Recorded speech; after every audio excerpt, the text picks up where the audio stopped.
So I'm going to go ahead and get started. We're at 3:05. So today we're going to talk about learning curves and equation straight line. Primarily, this lesson's on learning curves.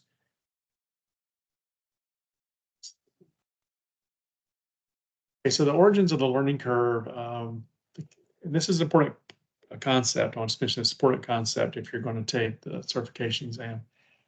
So a lot of this material is related to the cost estimating body of knowledge. I'll do talk about some other things, and I'll talk about the things, and I'll describe the things that are not really covered under the cost estimating body of knowledge. So things you don't necessarily won't be tested, but so the concept of learning started in aircraft manufacturing over 100 years ago. Major Leslie McDill, apparently this is a picture of Major McDill, who was the chief engineer of the Army Air Corps, conducted original research on airplane cost improvement in 1925. And then T.P. Wright, he did that. He published the first article on learning curve theory in the Journal of Aeronautical Sciences in the 1930s. And he looked at the cumulative average per unit cost. J.R. Crawford of the Lockheed Corporation, that was back before, long before it was Lockheed Martin. He discovered during World War II that as the number of aircraft produced increases, the unit cost to produce those aircraft decreases at a constant rate. So he looked at the unit theory. He looked at unit cost, the individual unit cost. You may not always have unit costs available, depending upon how the costs are reported. Typically, if you're looking at defense and aerospace, in other words, other industries, if you're going to buy a group, typically you'll know what the lot cost is. You may not have complete insight into the unit costs. There are cost reports in the Department of Defense where you can get unit costs reported, unit cost actuals. It can be a little tricky though, because what happens within the Department of Defense, what happens with the contractors is that they don't necessarily buy what they need for a single unit. They may buy a lot of 1,000 widgets that may be used in the entire lot. And so they may not necessarily know what the exact price is. It's like, if someone wanted to ask you, what is the cost, or what is the price of an individual can of Coke? And if you go to the store and you go to Walmart and you buy a 6-pack of Coke, the prices for the 6-pack, you can say, well, maybe the price is 1/6 of that. But when you start buying things in lots, it's a little bit tricky to understand what the unit costs are. Nevertheless, unit theory is the more intuitively understandable concept of learning, and so people tend to look at the unit theory costs. Oops. So they tend to look at the unit theory costs, even with lot data. And so there are ways that people look at analyzing unit cost learning using lot data and their approximations. Okay, let's see. So the logical basis for learning is that as you repeat a task, the time required to perform a task decreases. You can see this in everyday life. And I say that things that I do repeatedly, I typically do them faster over time. The amount of improvement decreases as more units are produced. So, but the rate of improvement sort of follows this law where every time the quantity doubles, the percentage improvement is constant. So that's what happens. So if you go from 1 to 2, you go from 2 to 4, you go from 4 to 8, you might see, for example, a 10% improvement. Things that affect this are how much manual labor is in there. The more automated it is, there may be less room for improvement if you have everything calibrated correctly up front. Changes in workers' environment, morale, changes in the workflow process, engineering changes, small improvements in technology which accumulate over time. Innovations in management may decide to improve you might notice that something is slowing down the workflow. They may change up the production line to fix that. Competition, if you're in a competitive environment, in order to stay in business, you have to improve and get cheaper. Otherwise, you're going to be undercut by the competition. Employee experience, time on the job. These are all things, learning by doing. A lot of these are. Shop instructions debugged or improved, improving the efficiency of processes across the company, working better cross-functionally, improved tooling and tool coordination, the things that help facilitate assembly, manufacturing. Learning curves vary. There's been looked at a lot of different learning curves across a variety of industries. There was an article published in, I think, the Science that looked at 200 different industries, found around the average learning curve was around 85%. They, you look at, then this chart is from the cost estimating body of knowledge. You see this in both military and civilian applications. So the Model T Ford, which was produced over 100 years ago, you see about an 86% learning curve, Model T Ford. And you would see prices declining throughout the production of the Model T Ford up until around the time that it ceased production and was succeeded by other models of Fords. And interestingly, the helicopter, the OH-6A observational helicopter, had the same learning curve experienced. And so you see a variety of different things. You see it in launch vehicles, you see it in missiles, you see it in aircraft, very common. Production of steel, handheld calculators. Texas Instruments, when it was going to start producing handheld calculators, it recognized the learning phenomenon, and it decided to price at a level that it would not make money up front, the very first units, but it priced at such a level that once it moved down the learning curve, as enough units were produced, then it would start making quite a bit of money. It allowed it to undercut the competition up front and largely corner the market for handheld calculators for quite some time. So this is something that people really look at in business. Computer chips see learning curves, significant learning curves. You look at transistors, computer chips. You see that cost decreasing as more units are produced, and also solar cells, a variety of different applications, both civilian and military. You don't see it as much in many NASA projects, because many NASA projects, scientific projects, where only one or maybe sometimes two units are produced. So it's not as commonly seen in NASA. Here's a graphical depiction, what I described earlier. As the quantity doubles, you see a constant decrease. It's not necessarily tied to the quantity doubling. You can do it as the quantity triples or the quantity quadruples. But basically, every time the unit increases by a fixed factor, so a fixed multiple, the cost decreases by that same fixed amount. And this may not perfectly fit, but it is usually typically where it occurs, this phenomenon occurs, is usually very close enough to have a very good fit. So what about this? So this is so as quantity increases, cost is decreasing. Now, economic theory. So this, when it comes to cost estimating, you probably, a lot of things that you learn in school, you kind of maybe throw out the window, and because they're not it's not necessarily that they're wrong, it's just that they're not really relevant. And so if you look at supply curves and economic theories, what you learn is that as quantity increases, price increases. So as you produce more and more, the price goes up. And this is a slightly different phenomenon that we're looking at, because in economics, you're not looking at the quantity over time, you're looking at the quantity produced within a fixed window of time. So the what you're looking at here is potentially a type of a rate, as you're increasing the rate at which it's produced. That's what economic theory looks at. That's the difference. There's not an exact apparent contradiction, but not an exact contradiction. Is now there is you've seen one y-axis has price and one has cost. In economics, there's not a lot of distinction between price and cost. The difference between price and cost is profit.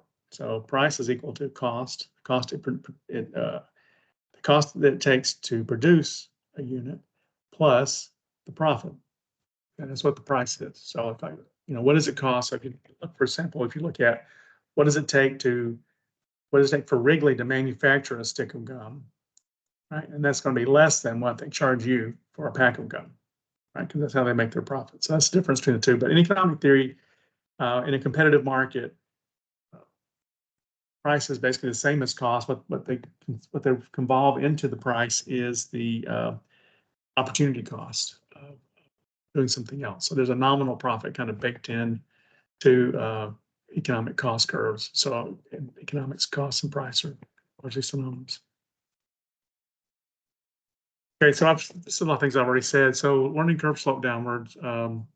So the UCLA economist Armin Alchian worked for RAND during World War II and did some analysis of aircraft data and saw this learning phenomenon. He tried to reconcile learning curves with supply curves. And he basically looked at supply curves a rate of production, not a quantity over time. However, what we see is, for example, a production rate in manufacturing is typically downward sloping as well, as long as there is excess capacity. And in a lot of cases, there's excess capacity. So as you produce at a higher rate, your unit cost is decreasing because to some extent, you're amortizing the fixed costs, large fixed costs over more units. So when it really comes down to the actual what really happens in practice, you see that the rate effect is significant and it's downward sloping, not upward sloping. So kind of contrary of what economic theory teaches. And or in some cases it may be flat.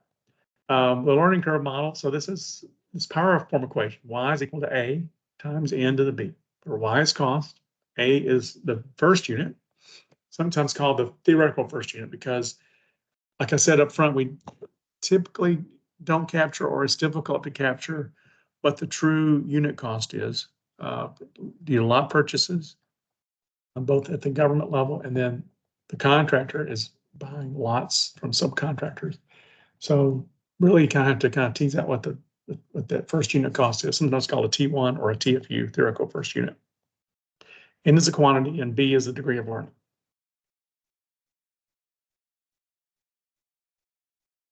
Okay, and so learning doesn't have to be based on doubling. You could do it, as a factor of 3. It can be any multiple as long as it's constant.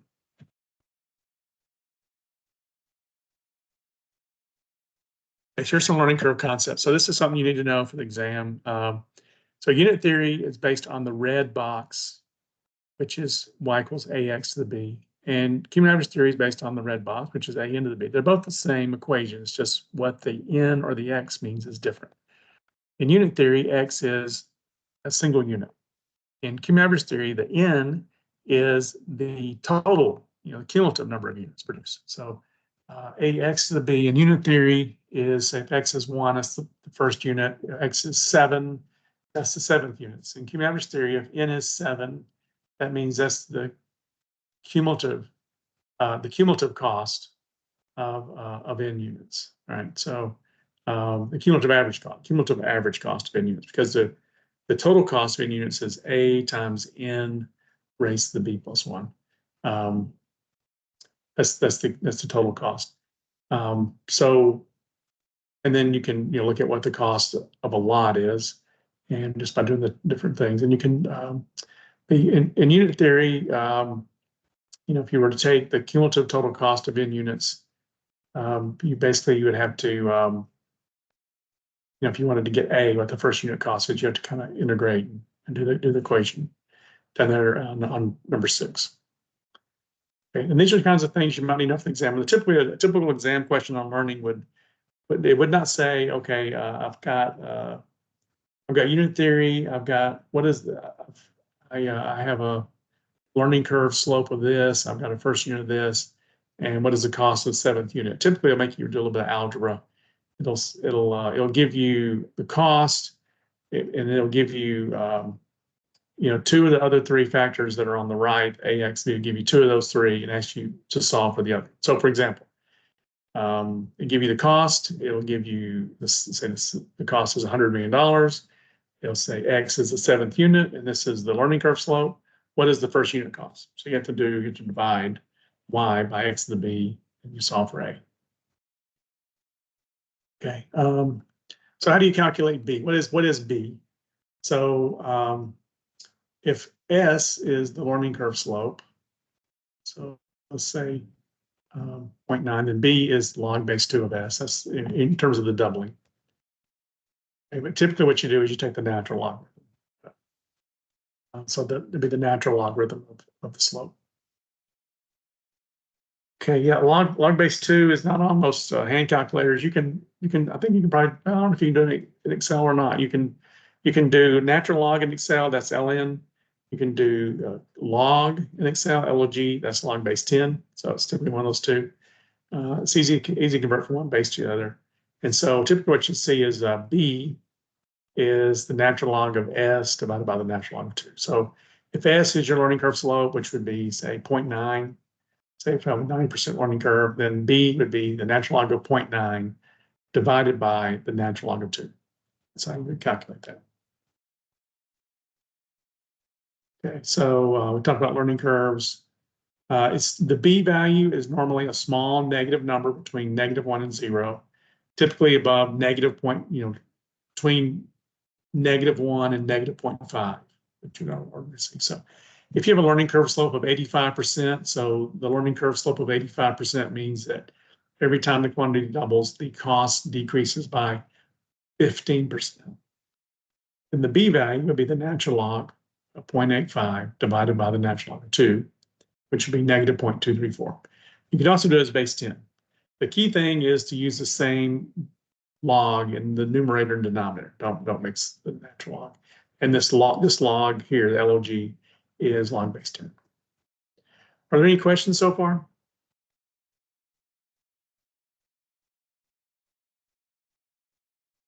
Okay, the learning curve T1 is what we call theoretical first unit cost. X is unit number. It's, and we emphasis on theoretical since we seldom know the actual cost of the first unit. Now the question is, does T1 under unit theory and cumulative average theory have the same meaning? Well, if you go back and we look at this curve, I mean, yes, they have the same meaning. It's the first unit. It's just, it's just the algebra of working with it's a little bit different.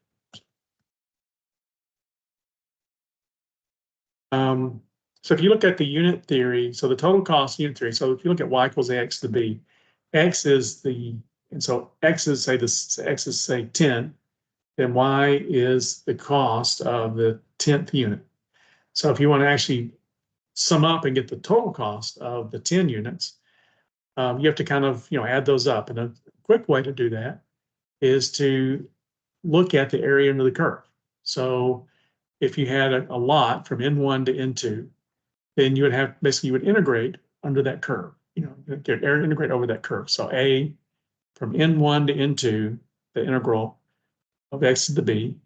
And if you do, it's basically do the antiderivatives, you get A times 1 over B plus 1 times N2 to the B plus 1 minus N1 to the B plus 1. Now, we're looking at N1 and N2 are integers. So we have to, in order to get the full amount, we have to go a little bit to the left of N1 and a little bit to the right of N2. So there's a N2 plus a half and an N1 minus a half in the formula for total cost. And this is the kind of thing you need to know for the exam. It's how to calculate that. Okay. And it's hard to overemphasize this. So that on the exam, there's a lot of questions. And they will ask you a lot of questions on the exam in a short amount of time. And so you need to be able to do these quickly. And so you don't want to have a lot of time trying to rememorize, or kind of dig up a formula from memory and then how to apply it. You need to practice actually applying these and calculating these so that when you see a problem like this and you know what to do and you start solving it and you work it immediately, because you're going to have a minute or two, especially on the PCEA version part of the exam. You're going to have a minute or two to do these each question. So you don't have a lot of time. The cumulative average theory total cost formula is A times n to the b plus 1, because the cumulative average cost is A to the n raised to the b. That's the basis of theory. A times n to the b is the cumulative average cost. So to get the total cost, you multiply by the total number of units, because the average times the number of units is the total cost. So A times n raised to the b times n is A times n to the b plus 1. So it's a little simpler. You don't have to do a lot of algebra. I mean, you do any calculus to get an approximate answer. Okay, so this kind of demonstrates the two theories. So if you're given a T1 of $10,500, a slope of 90%. So in this case, B, which is the natural log of 0.9 divided by the natural log of 2, is, so B is negative 0.152003, approximately that. So B plus 1 is 0.847997, and we're given a quantity of 15. Okay, so look at what the total cost is for under each one. So total cost in unit theory, you apply the formula that we derived, it's 119,651. If you apply cumulative average theory, it's 104,354. It doesn't necessarily mean one is right, one is wrong, but they will produce two different answers given the same T1, the same slope, and the same quantity. You will get different answers. It's more typical to apply unit theory just because it is more intuitive and what it makes. It's what makes sense. You know, think about this as the cost of the 10th unit, 20th unit, the 1,000th unit, so on and so forth. Okay, so we typically have lot data, but the cumulative average method is sort of non-intuitive. So like I said, most analysts use unit learning in practice. So how do we apply unit theory to lot data? You calculate an algebraic lot midpoint and apply unit theory to the midpoint. So here's a heuristic. Is the first unit plus the last unit plus 2 times the square root of the cost of the first unit times the last unit. Divide that by 4. Okay, and a more accurate approximation is given by the expression below. So you need to know these for the exam. Take the exam.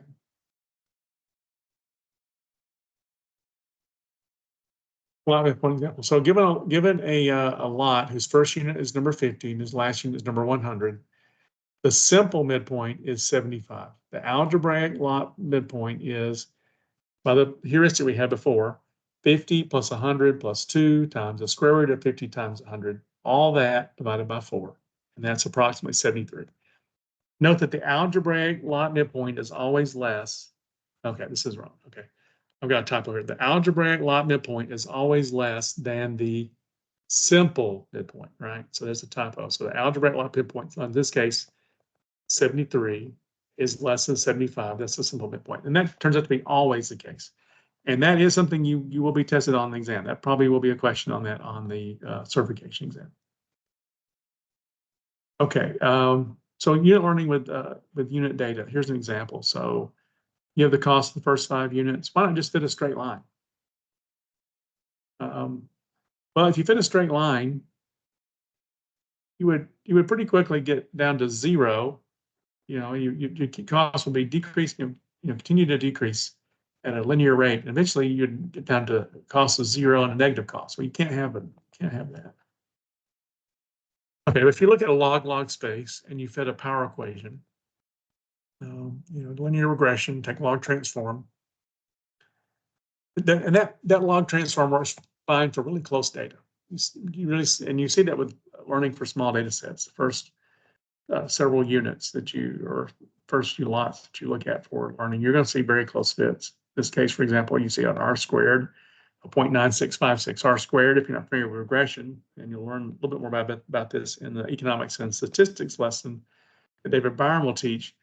The R squared basically explains how much of the variation is explained by the regression equation. In this case, it's 97, almost 96, 97% in between those two, right? So it's almost 100%. It's pretty close. That explains almost all the variation. Now, then this log transform regression does underestimate the mean, but with these small data sets and these almost perfect fits, it doesn't really make a huge difference. What is the learning percentage here? It's pretty close to 90%, right? So,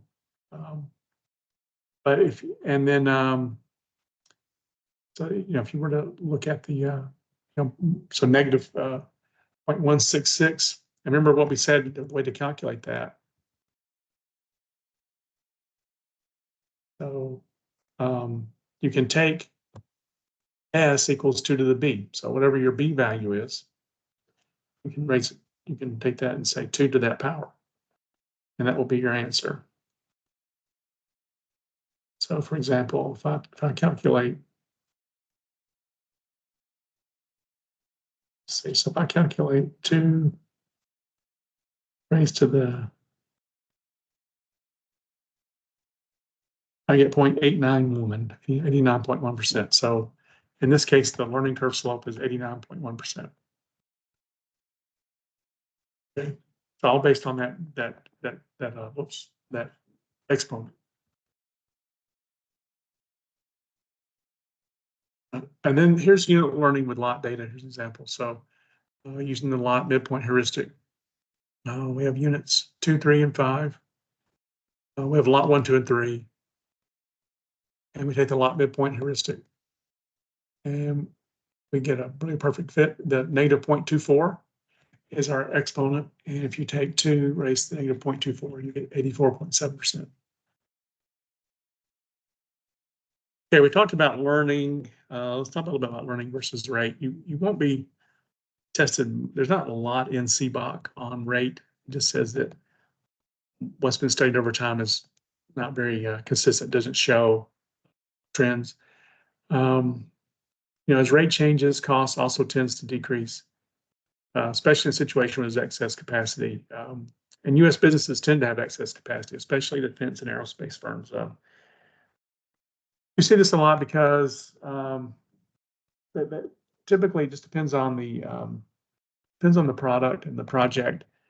But you often see the case that, in my experience, so for example, missile programs, and the government will say, well, we want to have a capacity of 50. We want to be able to produce 1 missile a week. So we want a capacity of 52 per year.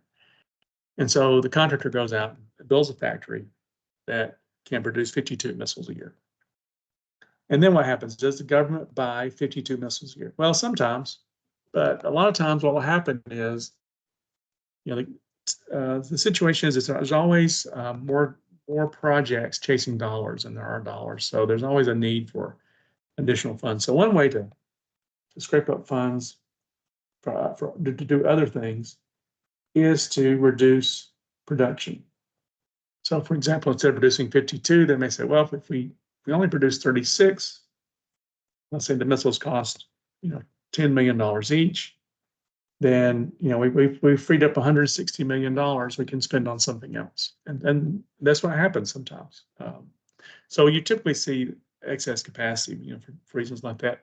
You also see things where, for example, like the space shuttle, they plan to launch a space shuttle at a pretty rapid clip, and it turned out to be very hard to turn it around. It's much more labor intensive in terms of actually producing because it's so complex.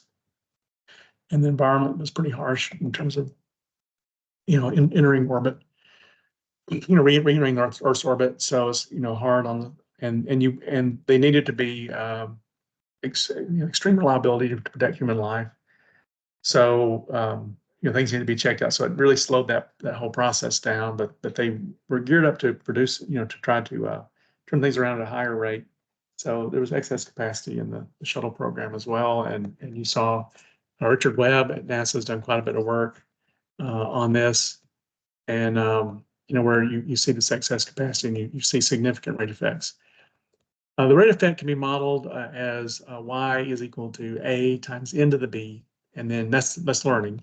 Then you tack on another factor, r to the c. So a lot of rate studies have looked at things that try to tease out learning versus rate, have looked at that combined equation where you have n is the number of units and b is the learning effect, and rate, r is the rate per year, for example, and then c is the rate effect coefficient.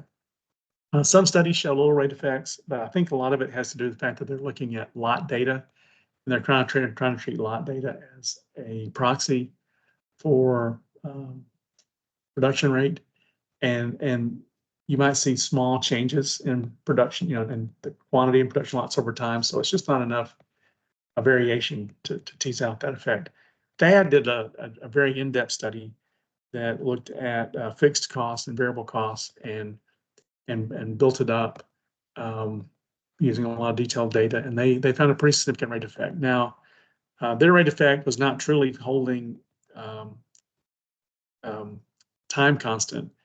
They didn't, they basically assumed that the contractor was sort of optimized to produce around 4 units 1 week a month, and that the contractor could produce 4 units a month, and they allowed time to vary, but they did look at fixed and variable costs. They saw sort of a significant rate effect that was not exactly rate in the sense that they didn't look at, say, increasing from 4 missiles per month or 4 interceptors per month to 5 interceptors per month. They would look at increasing the size of the production lot within a year. And so, but if you, a good way to look at this rate effect is to kind of try to build this up, bottoms up. You do need to try to look at, though, if you really want to see what the true rate effect is, you need to hold, look at what is, increasing the number of missiles produced or whatever quantity you're looking at, the number produced within a specific time. Thad didn't really look at that, so it's not truly a rate effect that they have. There is another notion of diminishing learning. This is, there's a textbook in managerial economics that says increasing economies are typically said to occur in the early stages of development, followed by a longer period of constant cost. So, it raises the question is, does learning diminish over time? And there's some recent research suggests it does. And people have, for a long time, have said, for example, when you look at in defense projects, when you look at things like aircraft, tanks, missiles, where thousands of units are produced over time, that learning kind of phases out around the 1,000th unit or so, somewhere around that. So there's a paper that was published in 2018 that looks at, A into the B is the learning curve, but then it divides by a 1 plus N over C factor. And C is a number that's not 0.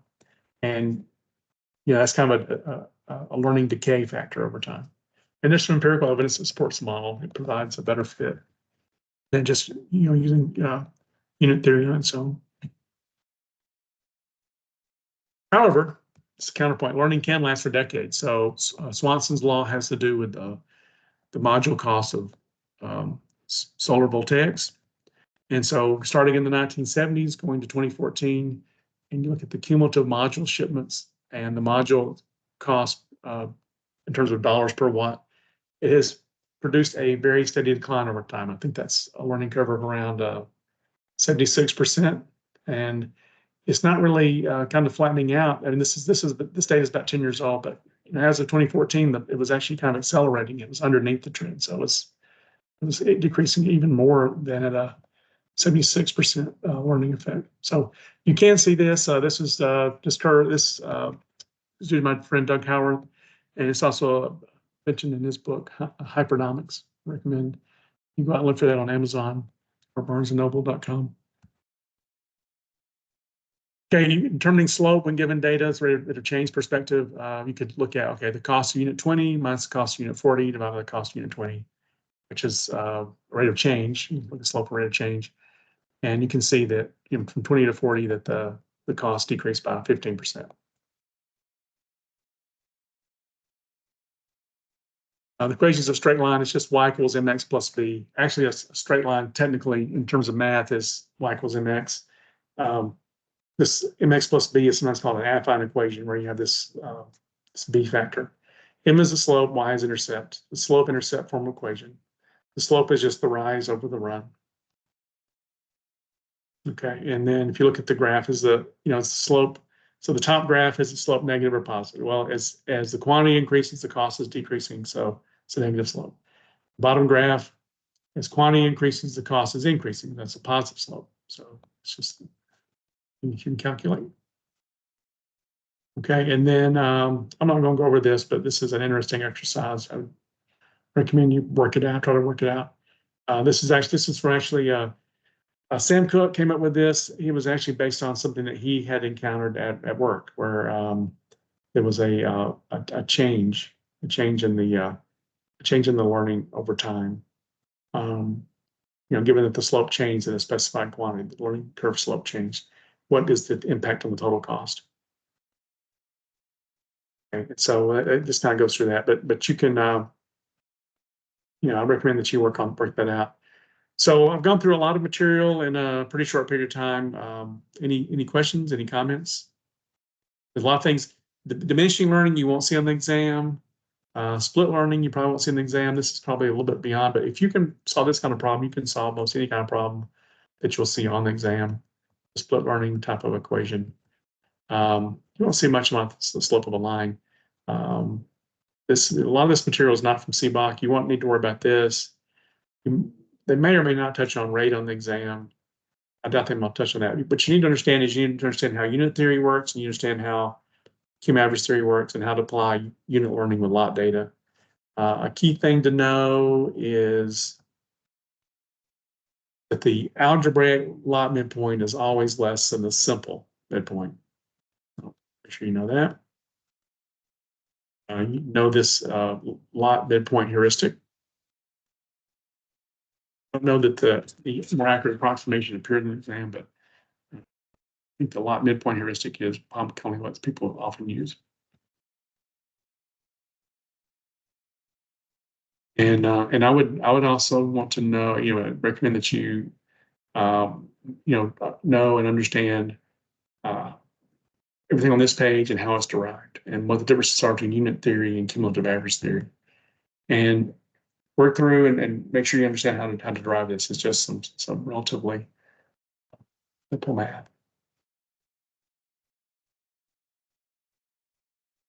Mr. Brown.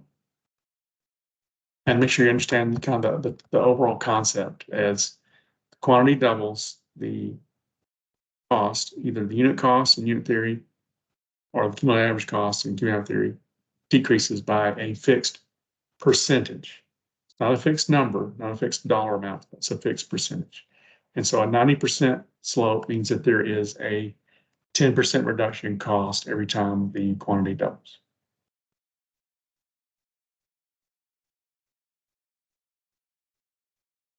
Any questions?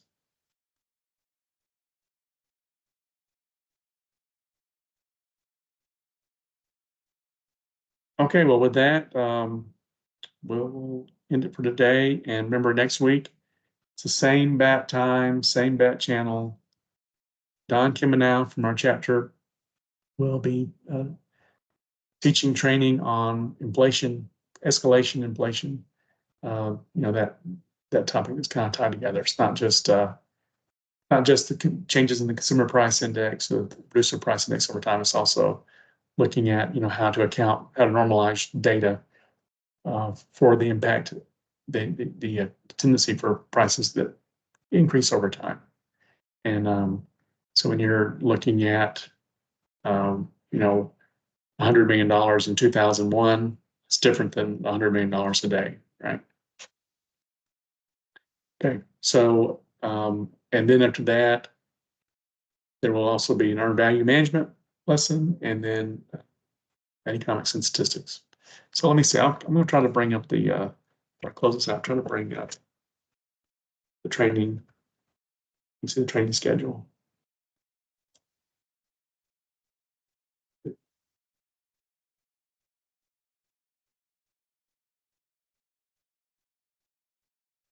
Here's the see, I'll turn the screen.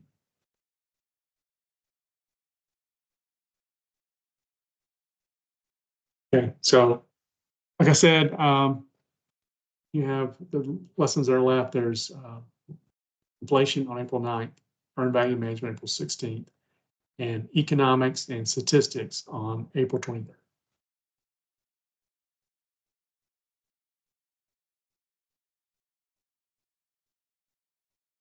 Okay, and this is being recorded.